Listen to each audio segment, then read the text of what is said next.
Day സജീവണ്ണ എപ്പോ ഗൾഫിൽ നിന്ന്? ഞാൻ ഇന്നലെ എത്തിടാ. അണ്ണാ സാധനം ഒന്നും കൊണ്ടുവന്നില്ലേ? ശരിയാക്കടാ, വൈകിട്ട് വീട്ടിലോട്ട് വാ. അണ്ണാ മിസൈലൊന്നും കൊണ്ടുവന്നില്ലേ അണ്ണാ? ഉണ്ടടാ, വൈകിട്ട് വീട്ടിലോട്ട് വാ, ഞാൻ കാണിച്ചു തരാം. എന്തോന്നാ ചോദിച്ചത്? മിസൈല്? അത് പിന്നെ അവിടെ യുദ്ധമൊക്കെ ഇല്ലേ? യുദ്ധോ? അയാൾ ഗൾഫിൽ പോകുമ്പോ അയാളെ പേരെന്നോന്ന് അറിയുവാണ്. വാണം രാജീവ്. അയാളെല്ലാം വിചാരിച്ചാൽ മതി.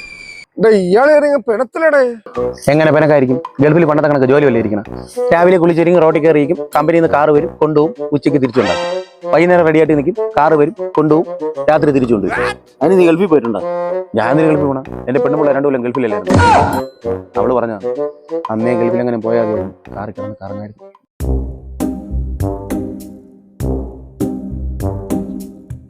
അടിക്കി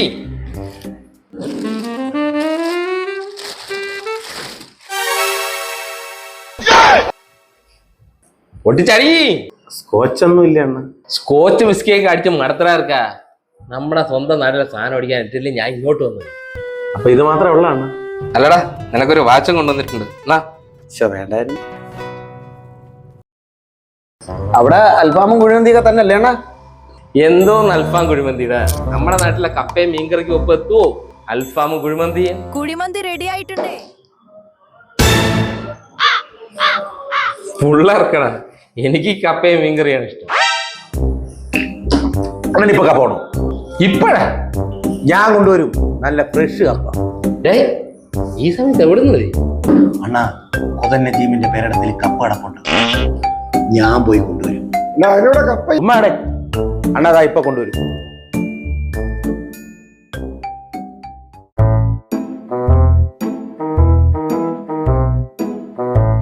സുരേഷ് കപ്പയോടെ പിഞ്ചണ്ണ വിളഞ്ഞില്ല, ഞാൻ കുറേ പുഴുതു.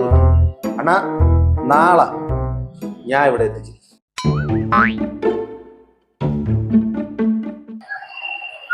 എന്താണ് എന്തൊരു പ്രശ്നം?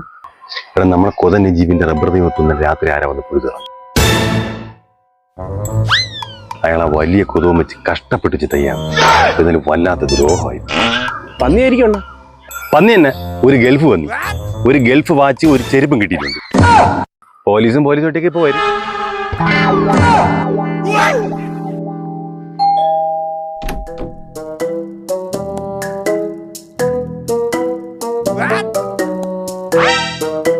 എന്താണ് നജീബ് എല്ലാരും കൂടെ പിരിവല്ലോണാ? നീ എന്റെ റബ്ബറെ കൊണ്ടുപോലടാ.